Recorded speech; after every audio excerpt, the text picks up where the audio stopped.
Next topic हम लोग discuss करेंगे स्ट्रक्चर ऑफ द एटमॉस्फेयर। पिछले क्लास में जो हम लोगों ने डिस्कस किया था वो था composition of the atmosphere. Composition of the atmosphere में हम लोगों ने ये डिस्कस किया था कि ये जो हमारा एटमॉस्फेयर है, यानी कि एटमॉस्फेयर मतलब सिंपल सा हवा के बारे में हम लोग बात कर रहे हैं कि ये जो एटमॉस्फेयर है ये किन किन चीज़ों से मिलके बना हुआ है। तो हम लोगों ने डिस्कस किया था कि अलग अलग प्रकार के गैसों से मिलके बना हुआ है, जिसमें नाइट्रोजन 78%, ऑक्सीजन 21% और फिर हमारा कार्बन डाइऑक्साइड 0.03% है ना। और भी अलग अलग प्रकार के गैस है, लेकिन उनका मात्रा और भी क्या है, कम है, तो उसके बारे में हम लोग उतना नहीं जानते हैं। बस ध्यान रख लेना है कि उसके अलावा भी हमारा क्या क्या है, हाइड्रोजन है ना, फिर से आर्गन है, ओजोन है, हीलियम है, ये सब भी अलग अलग प्रकार के गैसेस हैं, लेकिन उतना इंपॉर्टेंट नहीं है तो हम लोग उतना इसके बारे में डिस्कस नहीं करते हैं। पिछले क्लास में कोई दिक्कत नहीं था आप लोग को। चलिए फिर आगे बढ़ते हैं हम लोग, और आज का टॉपिक हमारा है स्ट्रक्चर ऑफ द एटमॉस्फेयर। मतलब कि ये जो हमारा एटमॉस्फेयर है, जो कि हमारा ये बेसिकली हवा आप कह सकते हैं, कि इसका क्या स्ट्रक्चर है। स्ट्रक्चर मतलब इसमें किन किन चीज़ों को आप देख पाएंगे। इसमें हम लोग अलग अलग बेसिकली लेयर के बारे में बात करने वाले हैं कि एटमॉस्फेयर में अलग अलग लेयर है, अलग अलग परत है। ठीक है, आइए शुरू करते हैं। Our atmosphere is divided into 5 layers starting from the Earth's surface। हमने आपको कल बताया था कि ये जो हमारा पूरा का पूरा पृथ्वी है, इसके ऊपर ना एक हवा का चादर बिछा हुआ है, एक हवा का मतलब एक लेयर बिछा हुआ है, उसी के अंदर हम लोग हैं, और इसी पूरे माहौल को हम लोग क्या बोल देते हैं, एटमॉस्फेयर बोल देते हैं। इसी एटमॉस्फेयर में आप हैं, हम हैं, जानवर है, पेड़ पौधे, बिल्डिंग वगैरह सब कोई है ना। और ये जो एटमॉस्फेयर है बेसिकली हमारा है क्या, हवा है। क्या है, हवा है। तो ये एटमॉस्फेयर हमारा 5 अलग अलग लेयर में डिवाइडेड है, जो कि शुरुआत कहाँ से होगा, धरती के सरफेस से स्टार्ट होगा। यानी कि ये जो धरती का ऊपर वाला पार्ट है, यहाँ से हमारा ये स्टार्ट होता है और बहुत दूर आसमान तक ही हमारा जाता है। तो इन सब के बारे में डिस्कस करेंगे कि कौन कौन सा लेयर हमारे सामने है। तो दीज आर, कौन कौन सा लेयर है। पहला है हमारा है ट्रोपोस्फियर, स्ट्रेटोस्फियर, मेसोस्फियर, थर्मोस्फियर और फिर लास्ट एक्सोस्फियर। तो ये 5 अलग अलग प्रकार के लेयर हैं हवा का, जो कि हमारे इस एटमॉस्फेयर में पाया जाता है। और शुरुआत हमेशा कहाँ से करेंगे हम लोग, अपने धरती के सरफेस से, यानी कि धरती के ऊपर वाले हिस्से से हम लोग शुरुआत करेंगे। तो आइए हम लोग उन 5 अलग अलग लेयर के बारे में पढ़ते हैं। हवा का लेयर जो कि हमारे इस एटमॉस्फेयर में, हमारे इस पृथ्वी पर पाया जाता है। ठीक है, सबसे पहले हम लोग बात करेंगे ट्रोपोस्फियर के बारे में।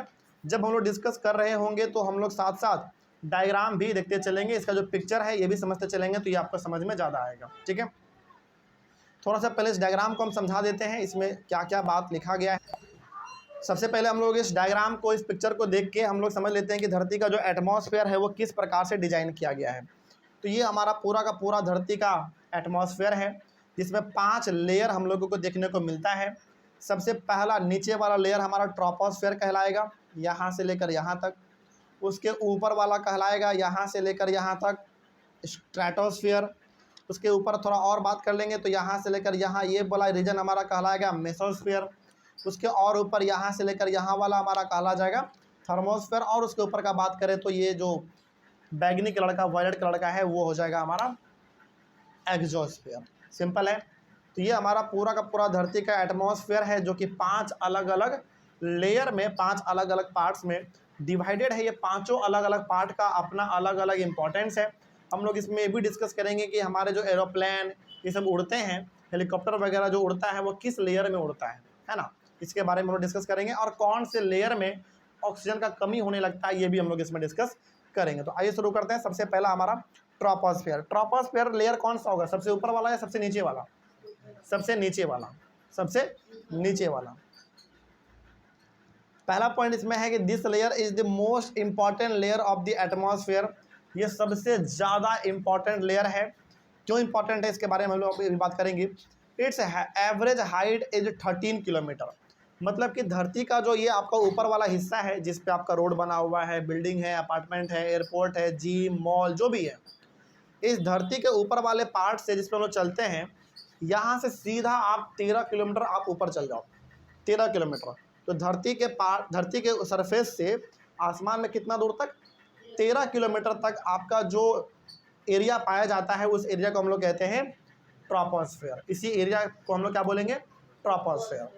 ठीक है, तो ट्रोपोस्फेयर यदि कोई पूछे कि बताओ इसका एवरेज हाइट कितना है, तो सिंपल से बताना है कि धरती के सरफेस से लेके आसमान के 13 किलोमीटर तक जो हमारा रीजन है, ये हवा का जो पूरा एरिया है, ये हमारा कहलाएगा ट्रोपोस्फेयर। इसका मतलब आप कह सकते हैं कि ये हो गया हमारा धरती का लेयर मान लो, मतलब नीचे का हिस्सा, और यहाँ तक हो गया हमारा 13 किलोमीटर। तो धरती के सरफेस से लेकर आसमान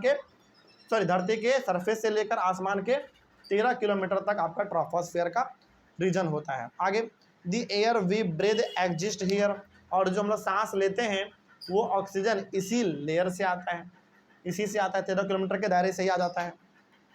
almost all the weather phenomena like rainfall, fog and hail storm occur in this layer. तो जो बरसात होता है ना, जो बिजली कड़कता है, जो कई बार बरसात के टाइम पे पत्थर भी गिरने लग जाते हैं, हेल स्टोन्स को हम लोग बोलते हैं, तो ये सब इसी लेयर में होता है। अच्छा, ये बिल्कुल मत समझिएगा कि जो बरसात होता है वो बिल्कुल बहुत दूर आसमान से पानी आता होगा, नहीं। बारिश का जो पानी आता है वो कहाँ से आता है? बादल से आता है। और 13 किलोमीटर, आप इसको हल्के में समझो, 13 किलोमीटर का मतलब बहुत बड़ा दूरी हो जाता है। समझ में आ रही है बात आपको? मतलब ज़मीन के ऊपर से 13 किलोमीटर आप आसमान में जाएंगे तो बहुत दूर हो जाएगा। तो ये जो बरसात होता है, जो बादल आपको दिखते हैं आसमान में, तो बरसात का होना, बादल का दिखना, है ना, बिजली का कड़कना, पत्थर का गिरना बारिश के समय में, ये सब का सब ट्रोपोस्फेयर में ही हो जाता है। कोई दिक्कत नहीं इसमें। तो ये सब हमारा जो होता है वो ट्रोपोस्फेयर में ही होता है सब कुछ। ठीक है, इसीलिए हम लोग इसको क्या बोलते हैं? Most important layer of the atmosphere. सबसे ज़्यादा इंपॉर्टेंट हमारा यही है। देखो, एक बात बताओ, हमको इस पूरे एटमॉस्फेयर से बेसिकली चाहिए क्या? हवा चाहिए, हवा इसी से मिल जा रहा है हमको। पानी चाहिए, पानी इसी से मिल जा रहा है ना। और क्या चाहिए हमको? बादल देखने को मिल जाएगा, इसी से मिल जाएगा। तो सब कुछ जो हम लोगों को चाहिए जिंदा रहने के लिए, वो सब इसी लेयर से मिल जा रहा है हमारा। तो ये हमारा क्या हो गया? सबसे इम्पॉर्टेंट लेयर हो जाएगा। क्या हो जाएगा? सबसे इम्पॉर्टेंट लेयर। ठीक है, आगे बात करते हैं। अगला है स्ट्रेटोस्फेयर। अब हम लोग थोड़ा सा आगे बढ़ जाते हैं, एक स्टेप ऊपर, है ना। ये हो गया हमारा पहला, ज़मीन के ऊपर से लेके 13 किलोमीटर आसमान तक आप पहुंच जाएंगे तो आपका कहला जाएगा ट्रोपोस्फेयर। और 13 किलोमीटर से आप ऊपर बढ़ जाएंगे तो वो आपका कहला जाएगा स्ट्रेटोस्फेयर। ठीक है, तो पहला ट्रोपोस्फेयर, दूसरा स्ट्रेटोस्फेयर। आइए थोड़ा सा हम लोग बात करते हैं स्ट्रेटोस्फेयर के बारे में। देखो क्या लिखा हुआ है, above the troposphere lies the stratosphere. Stratosphere जो है वो किसके ऊपर होगा? सिंपल सा बात है, किसके ऊपर? ट्रोपोस्फेयर के ऊपर होगा, है ना। मतलब पहला हमारा ट्रोपोस्फेयर, उसके ऊपर कौन? स्ट्रेटोस्फेयर। सिंपल सा बात है, आप डायग्राम में भी देख के समझ पा रहे होंगे। It extends up to a height of 50 kilometre. ये कितना दूर तक फैला हुआ है? 50 किलोमीटर तक। सिंपल मतलब कि आपका जो सबसे पहला लेयर था ट्रोपोस्फेयर, वो कितने किलोमीटर तक था? 13 से आप ऊपर चल रहे हो कहाँ तक? 50 तक। 13 से ये नहीं कि 13 पे पहुँचने के बाद फिर से 1-2 से शुरुआत करें, नहीं। 13 आप चले गए, फिर 14-15 से शुरुआत करेंगे आप। तो ज़मीन के ऊपर से आप आसमान में 13 किलोमीटर गए तो आप पहुँच गए, ट्रोपोस्फेयर आपका ख़त्म हो गया। ट्रोपोस्फेयर आपका 13 किलोमीटर पे क्या हो गया? ख़त्म हो गया। उसके बाद आप 14-15 ऐसे करते करते आप जब 50 तक पहुँच जाते हैं, 50 किलोमीटर तक, तो वो हो जाता है हमारा स्ट्रेटोस्फेयर। तो ये सब याद रखना पड़ेगा, एग्जाम में पूछा जाता है। तो सिंपल सा ध्यान रखना है, स्ट्रेटोस्फेयर का 0 से लेकर कितना मान लेंगे आप? 13 किलोमीटर स्ट्रेटोस्फेयर का। और सॉरी माय मिस्टेक, ट्रोपोस्फेयर का हो गया 0 से 13, और स्ट्रेटोस्फेयर का 13 से 50। सिंपल, ऐसे ध्यान रखना है। आगे, this layer is almost free from clouds and making conditions most ideal for flying aeroplanes. इस इलाके में, यानी कि ये जो आपका स्ट्रेटोस्फेयर का इलाका है, यहाँ पे बादल बिल्कुल नहीं होता है, क्योंकि बादल आपका कहाँ पाया जाता है? वो पहले लेयर में पाया जाता है। तो इस लेयर में बादल नहीं होता है ना, उतना कुछ खास भयंकर माहौल आपको देखने को नहीं मिलेगा। और इसी माहौल में आपका जो सारा एरोप्लेन वगैरह है, इसी में उड़ता है। एरोप्लेन आपने देखा होगा मूवी वगैरह में कि एरोप्लेन उड़ रहा है और नीचे बादल है, तो नीचे बादल है इसका मतलब वो किसके बारे में बात कर रहा है, ट्रोपोस्फेयर के बारे में। और उस बादल के ऊपर एरोप्लेन है, मतलब वो किस में एरोप्लेन उड़ रहे हैं, हमारे स्ट्रेटोस्फेयर में उड़ रहे हैं। तो जितने भी एरोप्लेन वगैरह उड़ते हैं वो सब किस में उड़ेगा, स्ट्रेटोस्फेयर में उड़ेगा। इसका मतलब आप ये भी बोल सकते हैं कि एरोप्लेन जब भी उड़ता है तो 13 किलोमीटर के ऊपर ही उड़ता है, क्योंकि उसके ऊपर उनको बादल नहीं मिलता है, और बादल नहीं मिलता है इसका मतलब आसमान साफ होता है, और आसमान साफ होता है तो फिर एरोप्लेन को उड़ाने में भी कोई दिक्कत नहीं आता है। बहुत सारे एक्सीडेंट तो बादल के वजह से भी हो जाते हैं कि बादल है, समझ में नहीं आया कहाँ लैंडिंग करना था, कहीं और लैंडिंग कर गए, है ना, तो इस वजह से भी हो जाता है। आगे, one important feature of stratosphere is that it contains a layer of ozone gas. Ozone हमारा एक गैस है, हमने आपको बताया था ना कल कि बहुत सारे हमारे पास क्या है, अलग अलग गैस है। तो एक गैस हमारा ओजोन भी है, तो ये ओजोन गैस इसी लेयर में पाया जाता है। ऑक्सीजन तो पाया ही जाता है, ओजोन भी इसमें पाया जाएगा, ठीक है, तो ध्यान रखना है। इसीलिए हमने कहा कि हर लेयर का अपना एक अलग कहानी है, ध्यान रखना है। तो पहला ट्रोपोस्फेयर समझ में आ गया। ट्रोपोस्फेयर बहुत इंपॉर्टेंट क्यों है, क्योंकि पहला बात ये 0 से लेकर 13 किलोमीटर तक फैला हुआ है। दूसरा बात कि जितना भी आपको ज़रूरी चीज़ें चाहिए आसमान से, हवा, पानी, बादल, जो भी चाहिए वो सब इसी में हमको मिल जाता है। और जो हमारा स्ट्रेटोस्फेयर था ये ट्रोपोस्फेयर के जस्ट ऊपर होता है, और जितने भी एरोप्लेन वगैरह होते हैं वो इसी में उड़ते हैं, क्योंकि इसमें बादल दूर दूर तक आपको नज़र नहीं आता है, ठीक है। अच्छा, इसका हाइट कितना हो जाएगा, 13 किलोमीटर से लेकर 50 किलोमीटर तक, ठीक है। आगे बात करते हैं। अगला हमारा इसके ऊपर आ जाइए थोड़ा सा और। पहला ट्रोपोस्फेयर हो गया, उसके बाद स्ट्रेटोस्फेयर हो गया, उसके बाद फिर आप आ जाइए मेसोस्फेयर। तो मेसोस्फेयर का देख लेते हैं, इसके बारे में क्या इंपॉर्टेंट बात लिखा गया। देखो, this is the third layer of the atmosphere. सही बात है, ये कौन सा लेयर है, तीसरा लेयर है, ठीक है। इसके बारे में क्या है, it lies above the stratosphere. ये भी सिंपल सा बात है, ये किसके ऊपर होगा, स्ट्रेटोस्फेयर के ऊपर होगा। It extends up to the height of 80 kilometre. ये 80 किलोमीटर तक फैला हुआ है, मतलब कि आप पहले 0 से लेकर 13 किलोमीटर तक गए तो पहला लेयर हो गया खत्म, फिर 13 से लेकर आप 50 तक गए तो दूसरा लेयर खत्म हो गया हमारा। अब 50 से आपको कितना चल जाना है, 80 किलोमीटर, मतलब कि कितना किलोमीटर ज़्यादा, 30 किलोमीटर ज़्यादा, तो फिर आपका ख़त्म हो जाएगा मेसोस्फेयर। सिंपल है ना। तो पहला 0 से 13, फिर 13 से 50, और फिर 50 से 80। तो यदि कोई पूछे कि बताओ मेसोस्फेयर का जो पूरा हाइट है वो कितने किलोमीटर का है, 30 किलोमीटर का है। कहाँ से कहाँ भाई, 50 से लेकर 80। सिंपल है, ध्यान रखना इस चीज़ को। आगे, meteoroids burn up in this layer on entering from the space.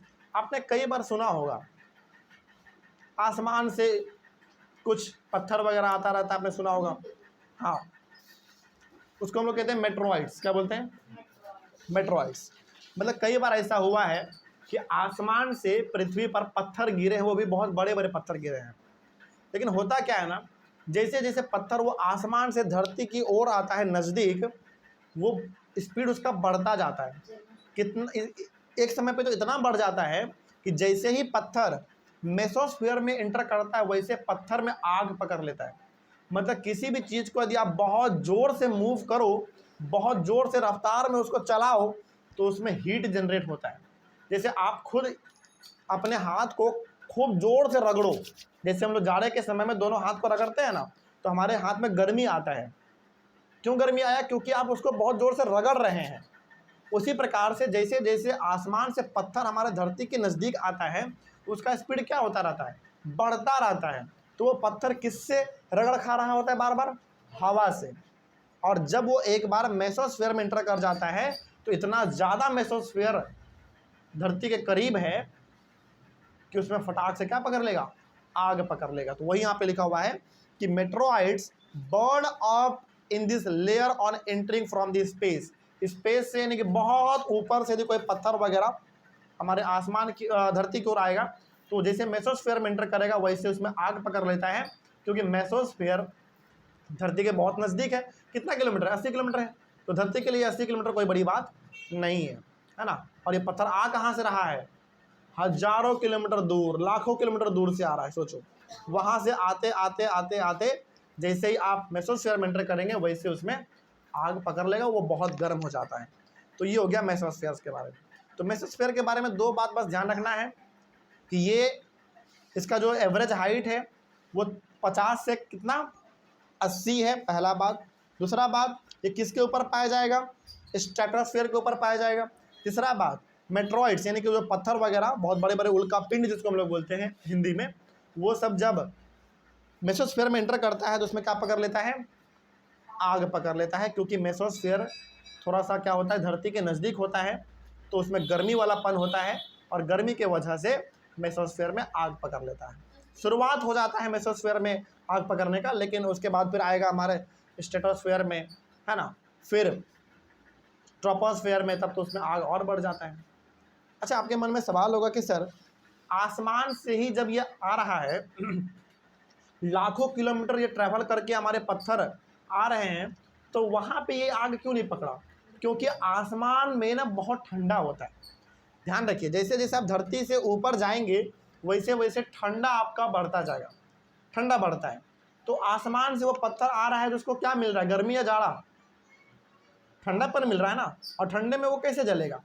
लेकिन जैसे जैसे वो धरती के नज़दीक आएगा उसमें गर्मी बढ़ता जाएगा, और मेसोस्फीयर में जैसे वो एंटर करेगा उसमें आग पकड़ना स्टार्ट हो जाएगा।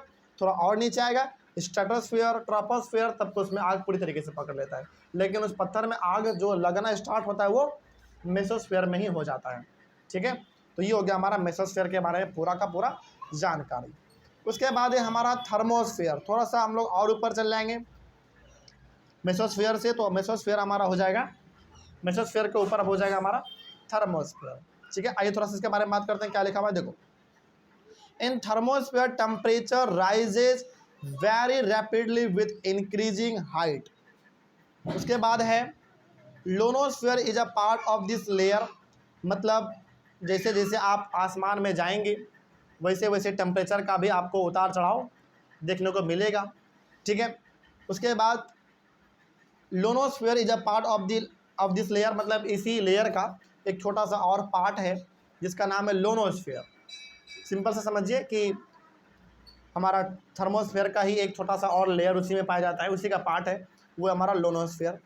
It extends between 80 to 400 kilometre, यानी कि 80 से लेकर 400 किलोमीटर तक ये फैला होता है। 80 तक आपका कौन खत्म हो गया था बताओ? मेसोस्फीयर।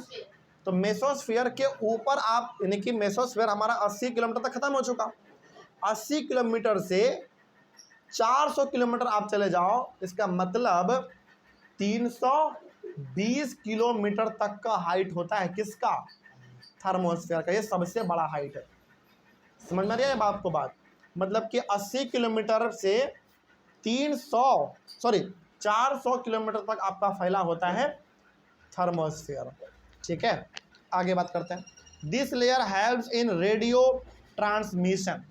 मतलब जो हमारे घरों में टीवी चलता है, फ़ोन चलता है, आपका रेडियो चलता है, उनको सिग्नल इसी इलाके से मिलता है, इसी रीजन से मिलता है। सैटेलाइट काम करता है वो उसका अलग कहानी है, लेकिन जो पूरा का पूरा जो सिग्नल आपके टीवी में वगैरह में आता है वो इसी रीजन से आता है, क्योंकि यहाँ पे सैटेलाइट हमारा घूम रहा होता है। उसके पीछे बहुत लंबा कहानी है, बस इतना ध्यान रखिए कि हमारे घरों में जो टीवी, रेडियो, मोबाइल वगैरह आप चलाते हैं उसमें जो नेट आता है, उसमें जो सिग्नल वगैरह आता है वो इसी लेयर से आता है, क्योंकि इस लेयर में हमारा क्या काम कर रहा होता है?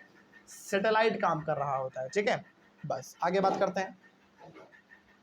Radio wave transmitted from the earth are reflected back to the earth by this layer.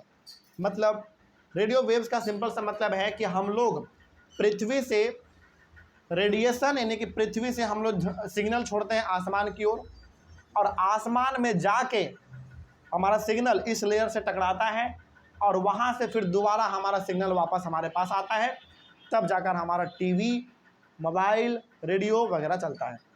Simple सा ध्यान रखना है कि पहला हम लोग सिग्नल भेजते हैं कहाँ? इस थर्मोस्फीयर के पास, और इस थर्मोस्फीयर में पहले से क्या मौजूद है? हमारे सैटेलाइट्स प्रेजेंट है। क्या प्रेजेंट है? सैटेलाइट्स प्रेजेंट है। तो हम लोग धरती के लेयर से, धरती से हम लोग सिग्नल भेजते हैं अपने सैटेलाइट को, जो कि थर्मोस्फेयर में पहले से मौजूद है, और फिर वो सैटेलाइट्स उस सिग्नल का इस्तेमाल करके दोबारा सिग्नल हमको भेज देता है पृथ्वी पे वापस। इसी सिग्नल से फिर हमारा टीवी, मोबाइल फ़ोन, है ना, फिर आपका ये रेडियो वगैरह चलता है, ठीक है, इसी से। तो ये हो गया हमारा पूरा जानकारी थर्मोस्फेयर के बारे में। ध्यान रखना है, हर लेयर का अपना अलग कहानी है। अगला हमारा है एक्सोस्फेयर। एक्सोस्फेयर के बारे में देखो क्या लिखा हुआ है। The uppermost layer of the atmosphere is known as exosphere. Atmosphere का सबसे ऊपर वाला जो लेयर है, जो सबसे ऊपर वाला पार्ट है, उसी को हम लोग कहते हैं एक्सोस्फेयर। और नीचे वाला सबसे जो नीचे वाला पार्ट है उसको हम लोग क्या बोल देते हैं? अरे ट्रोपोस्फेयर भाई, है ना। सबसे नीचे वाला ट्रोपोस्फेयर और सबसे ऊपर वाला exosphere, simple. This layer is very thin layer. ये लेयर बहुत पतला लेयर है, मतलब ये इसका उतना खास हाइट नहीं है, ठीक है।